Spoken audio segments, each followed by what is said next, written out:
arrival of His Excellency the Governor.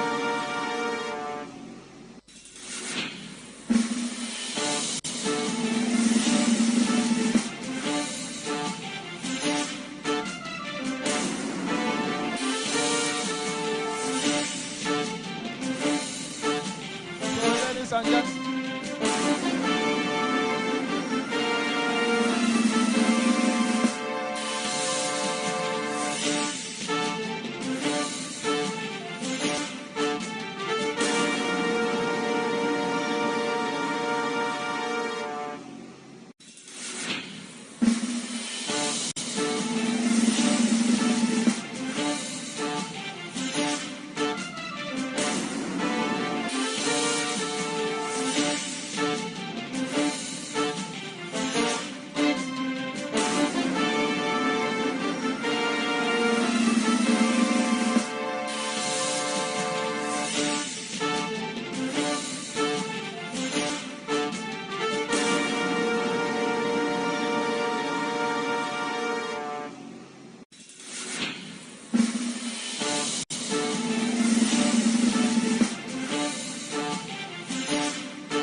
Vision Africa and Joy of Rapid FM.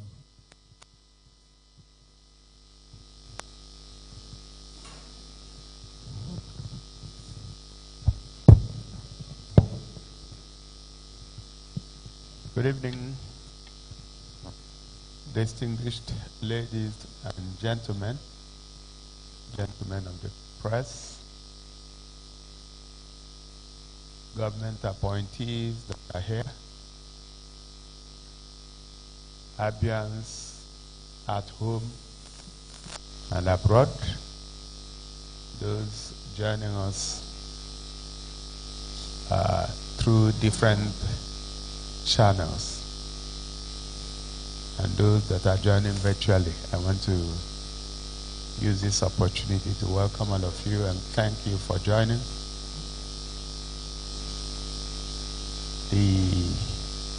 our monthly media chat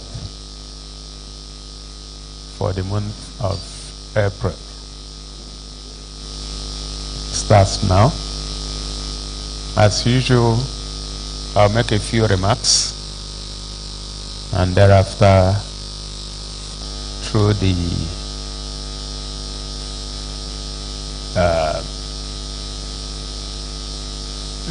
microphone and the channel to you, so you can ask your questions. But I must start by thanking all of you for all the support and for reporting accurately what is happening in Abia State, and also use this opportunity to also advise a few media houses who sit in the offices and report information that is not correct, to always avail themselves of the channel of communication.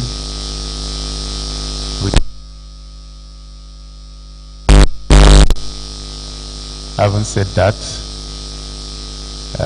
there have been a lot of activities in the last 1 month and a few weeks, starting with the most important sector, healthcare. We'll continue to push. Is that about 103 of the 200 primary health centers are in different stages of completion. On the average, we have attained about 70% completion, and then the remaining less than 100 are also being pushed so that we can complete the 200 and take the next set of 200 and the next set until every primary health care center within the state, numbering about 948, receive the touch of the new Abia. Some of them have gone to advanced stages, while some are just starting. Again, we want to maintain a minimum standard beyond which those hospitals will not operate. We already have our template, and we have our monitoring team to ensure that the standard is maintained. Just yesterday, we gave approval to improve compensation packages for our healthcare workers. And beyond that, we also gave approval to fill the gaps in healthcare delivery in the state. After a thorough assessment, we found that to deliver the quality of healthcare that we intend to deliver to our people, that we need to recruit 771 additional hands. So as we speak, we've given approval. We've also made financial provisions to ensure that as we hire these people, we'll also be able to pay them. And that journey has started already. We, in education, sequel to the introduction of free and compulsory basic education in the state, effective 1st of January this year, we have seen an upsurge in enrollment. At the moment, we have over 700,000 Abia children enjoying the free education introduced by the government. So when we saw an upsurge in enrollment, we also started preparing. We gave approval, like you know, to hire 5,000 new teachers. And as more enrollment is being witnessed, we have further given approval to hire an additional 4,000 new teachers, bringing the number to 9,000. This is to ensure that the student-to-teacher ratio is within acceptable standards. We are not just hiring teachers, we are also spending quite some resources to ensure that they receive the relevant training. We have the ERIT, Educational Reform team, that has been here for over a year, and they take teachers in batches, 2,200 at a go. And the idea is that after training these teachers, I think they must be in the second or third batch now. After training these teachers, they will go back to train their colleagues. And that has paid off because the reports that we are getting is that the quality and standard have increased or have improved in the different schools. And we are paying special attention to science, technology, engineering, and mathematics, the STEM, so that we don't teach children who would come out and will not be able to face the competitive world of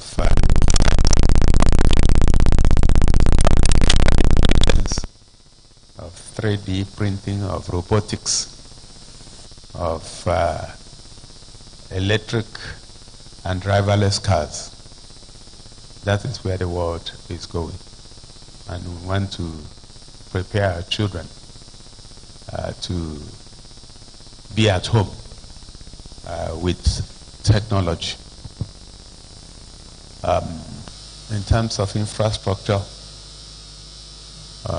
all the routes that we had flagged off are being worked on seriously by the contractors.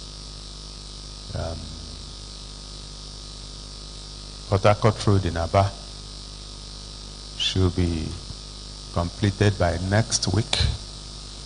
And I believe that our Ministry of Works will be taking over from Julius Beja by next week, as I have information that they are the final stages, which is marking the roads.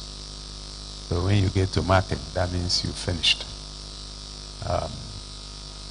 We are expecting that before the 29th of May, that the road will be officially commissioned for use.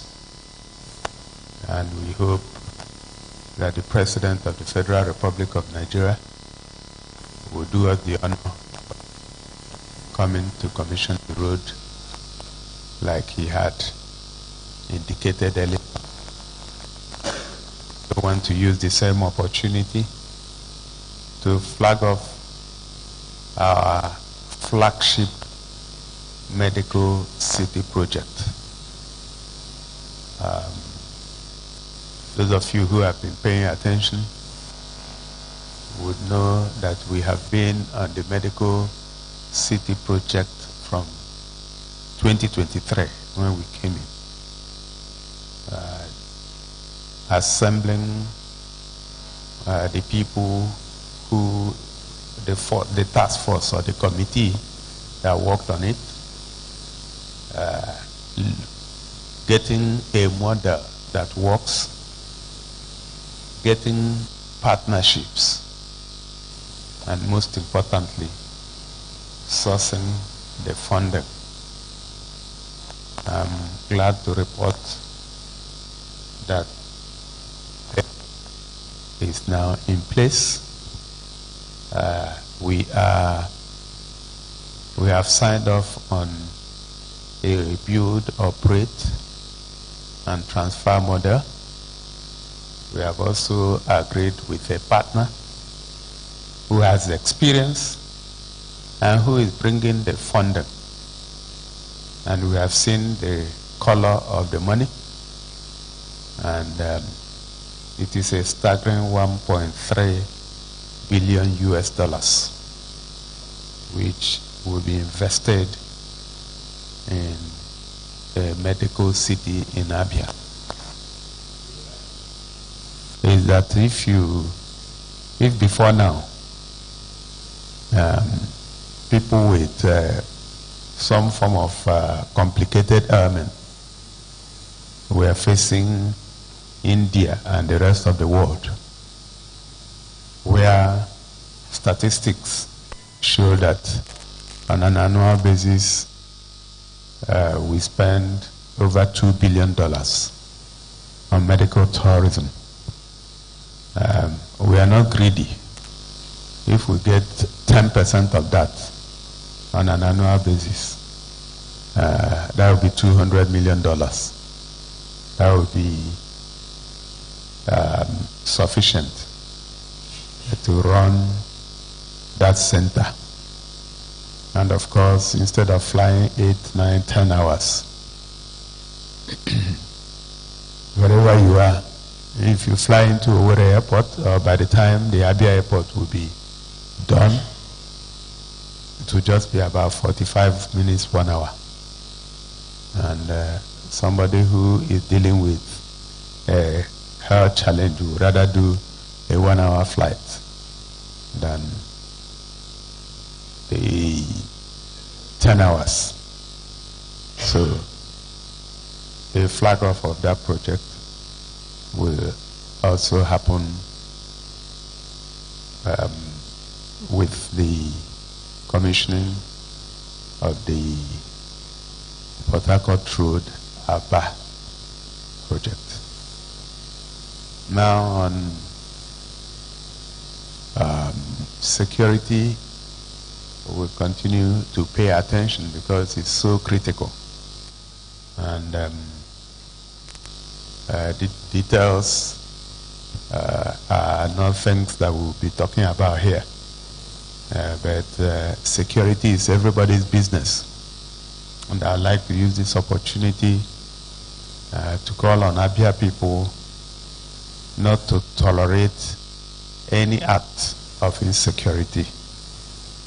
Ensure that whenever you see something, you say something.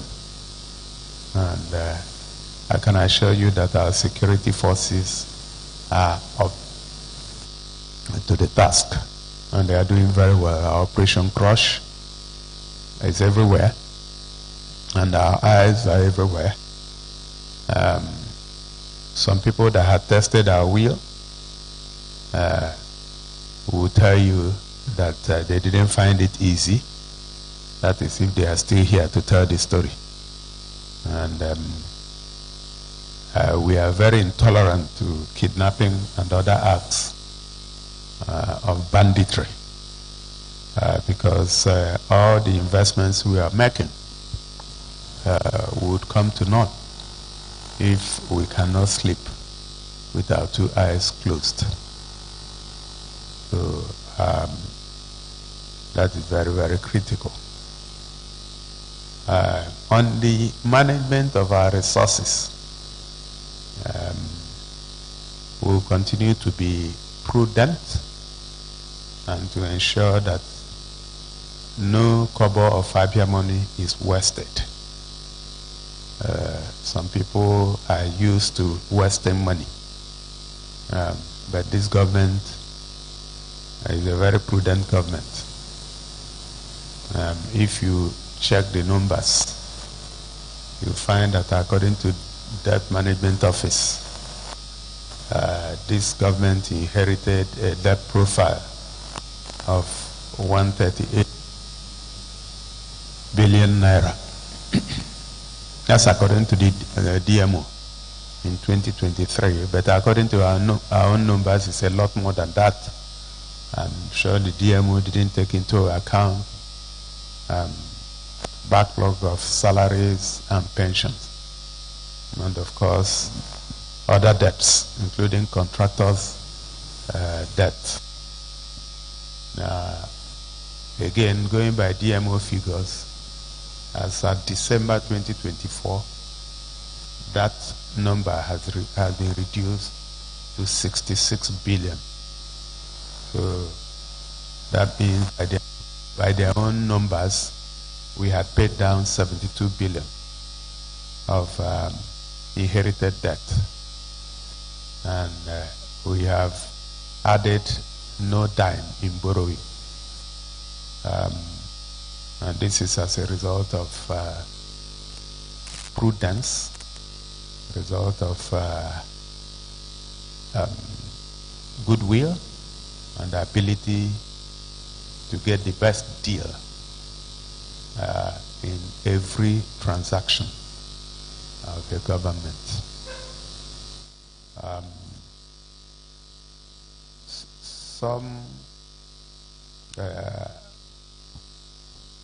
Not too long ago, the former president, Olusegun Obasanjo, was here to commission the Umuahia Uzuakole Item Abreba route, and work is still going on at the last stretch, which is from Abreba to Ohafia, and of course there is also the Ohafia to Arochukwu. There's also the Arochukwu Uzuabam, Ndiokereke, and of course the Omenoko Bridge, and several other road projects. Our work is going on seriously in those places, and as soon as they are complete, we'll also inform you and get them commissioned and opened for public use. We have upped our ante on agriculture. I'm sure you would have seen the news as at 2 days ago. Partnerships to increase rice production, and other partnerships, including the Israelis that we are partnering with for greenhouse farming, to increase production of vegetables, and of course maize and the rest of them. So let me leave it at this point and turn it back to you, so that if you do have questions, I'm sure our uncles will handle, keeping strictly to the rules. So let me thank you once again for listening. Our uncles, you have the microphone. Thank you.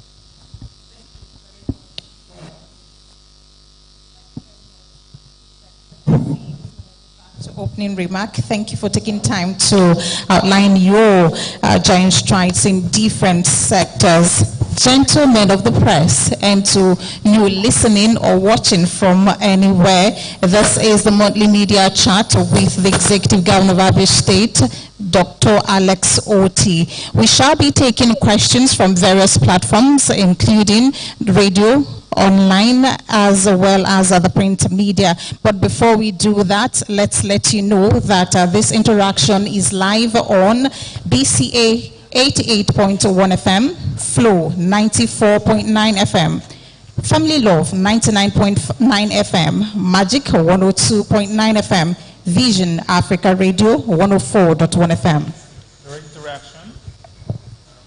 The interaction is also going live on Real FM 99.1 FM, Sun FM 91.3 Bere, Sun FM 91.9 Abia, Zik 96.3 FM, Spin 95.3 FM, Rapid 96.5 FM, Pace Theta 103.5 FM, and Buzz 89.7 FM, and we also stream live on major online platforms. You can also drop your questions via SMS on this number 0907 462 1069, 0907 462 1069.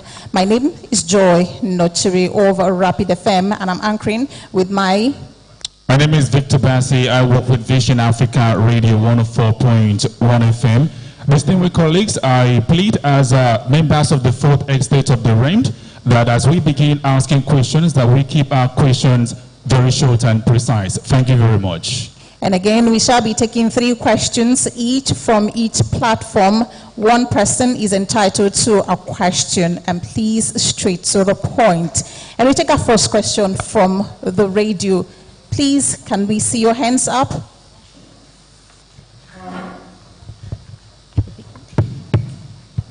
Omoka Kingsley of Rapid FM. Good evening, Your Excellency. My name is Kingsley Onwoka. I work with Rapid FM. Omaya. Your Excellency, there is no doubt that your administration have done well in Abia State with the new look we have seen so far.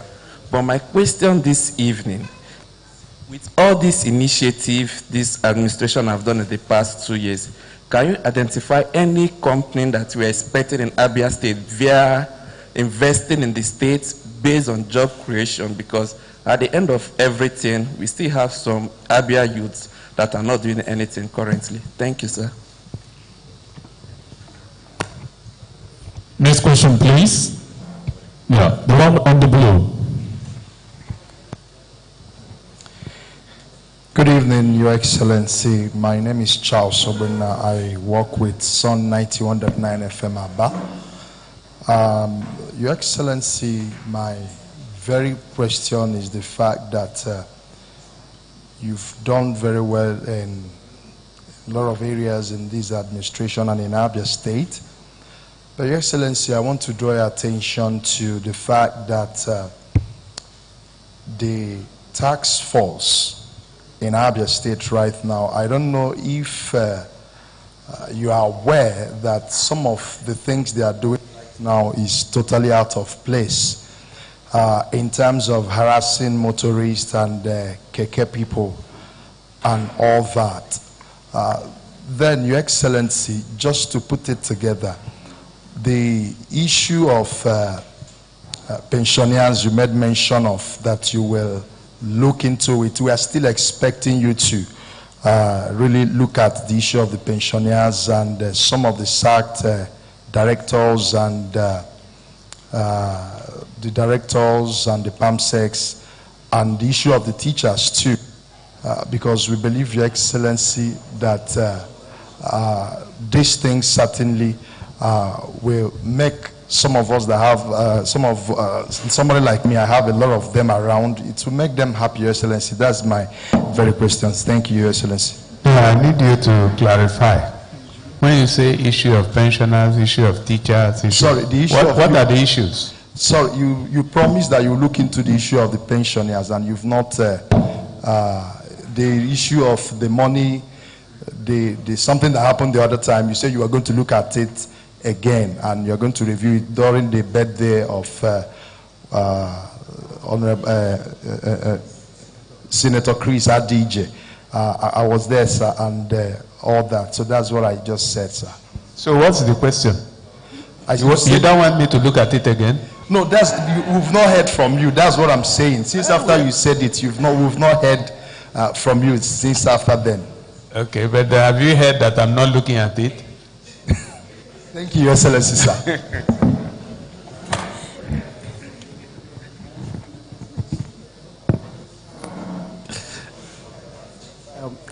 Good evening, Your Excellency.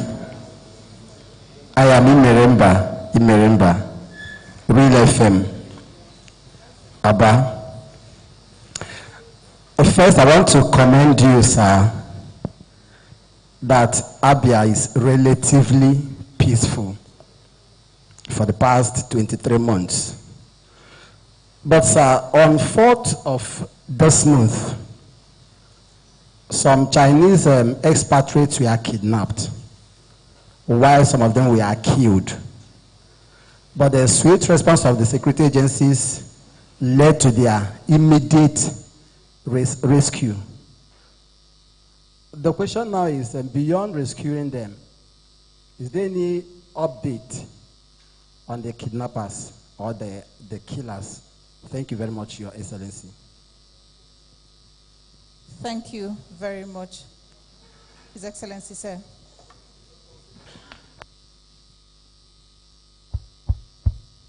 All right, thank you very much.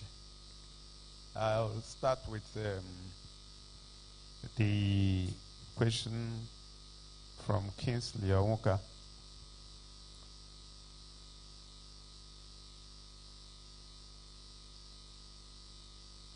First of all, I would like to thank you for the kind comments. Your question about job creation and how investments affect job creation, I believe that's what you are asking about. You see, a lot of times people don't understand that the way the economy works, there's something called circular flow of the economy. If you do something, you expect an outcome. And a lot of people who don't understand that it is actually your action that leads to results. When you come out and say, I want to create jobs, it doesn't mean anything. What will mean something is what you have done that will help create jobs. Except if you just want to hire people who may or may not be doing anything. And that happens mostly in the public sector. So you have a bloated civil service, for instance. And when you go in there, you probably not see anybody who is doing anything in particular. So the real job creators is the private sector. But the private sector is also not emotional, it is rational. So if you don't create the enabling environment for the private sector to do its thing and create jobs and hire people, it will not happen. So when you see us building roads, when you see us cleaning up the environment, when you see us pay attention to public power supply, public water supply, ensuring that the place is lit up, that security is top-notch, that there are schools for the children of both the employers and the employees go to, that when they are sick, that they have good hospitals that will give them good attention. Then no matter how much you sermonize about job creation, you've not started. So some of the things we are doing. Today, I spent time in Abia where Ethnocentric, a company that is committed to small and medium scale enterprises and teaching, upskilling young people between the ages of 18 and 35, graduated 2,000 young people, supported by MasterCard Foundation, and they put millions of dollars in it. And so when you talk about jobs, those 2,000 graduates already have jobs. All of them, except about 100 of them who said they don't want to work, that they are entrepreneurs and they want to set up their own businesses. So you don't start from answer to question. If you start from answer to question, you get confused. So there are a lot of things we are doing that are attracting. This evening I received the Association of Freight Forwarders in Abia. Their leadership came to thank me for Port Harcourt Road and some of the other things that have reduced their costs of doing business. In fact, the chairman said that prior to the time this administration started, that he had made a decision to relocate out of Abia and relocate his business. But then in May, towards the end of May, June 2023, he saw a glimmer of light and decided to wait a little bit. And today, he went emotional.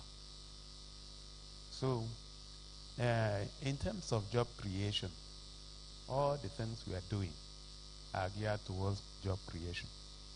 And by the time the numbers start coming out, you will see that, one, that the unemployment rate would have gone down significantly. Secondly, that the poverty rate would have also gone down much, much below the national average. So that's how it works. But I still think it's early days. When the numbers, so I rely on numbers. You know, you can preach, yes, but when you look at the data will speak. But my sense is that things are looking up. Mere fact that you can come out and all those machine tools shops that used to be in Port Harcourt Road, I can see that some of them are returning.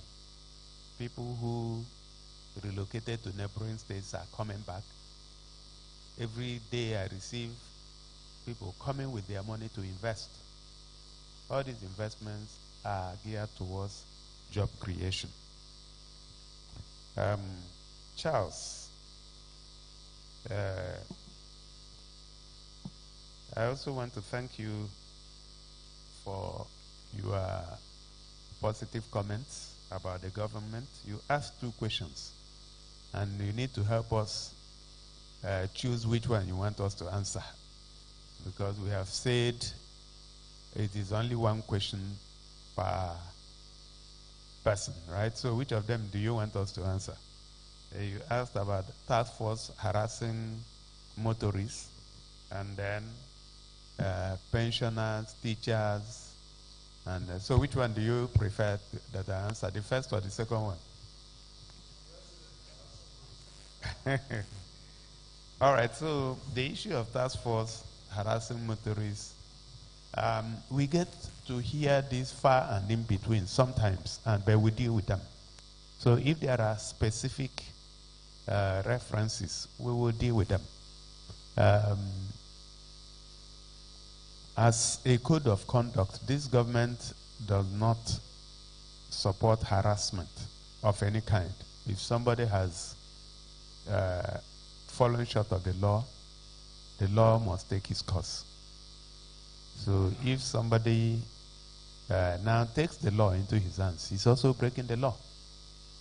So if you do have any such situation anytime, please feel free to report, and it will be dealt with. The question about pensioners, yes, I did make a promise that I was going to look at it again, and that promise stands. And we had reached out to the National Union of Pensioners, and we want to deal with them at their national level because they had approached us. But I think what had happened is that there's an election that is supposed to take place any moment from now. And the leadership of National Union of Pensioners had asked for time to finish with the electioneering process and then come down to Abia to discuss with the government. So the offer remains open, and the ball is now in their court. Imeremba, thank you for your positive comments. The issue of the kidnap and death of some Chinese came to us as a surprise because we didn't have any information about it. On further inquiry, we found that they came from Ebonyi State, but some of the kidnappers have been arrested, and prosecution will soon happen. The investigation is still on, so I may not be at liberty to discuss the details, but suffice it to say that the security agencies are on top of it, and they will do whatever that is required. In fact, as a matter of fact, the Chinese ambassador reached out to me when this happened, the same day it happened. So the government does not joke with the issue of security. So even before I got to know about it, our people had swung into action.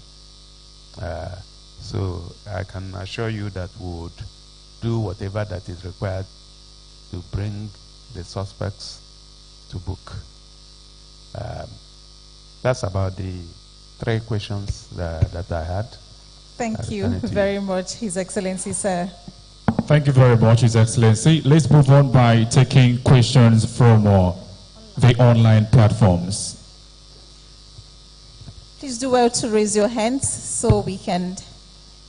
All Facts newspaper, MNK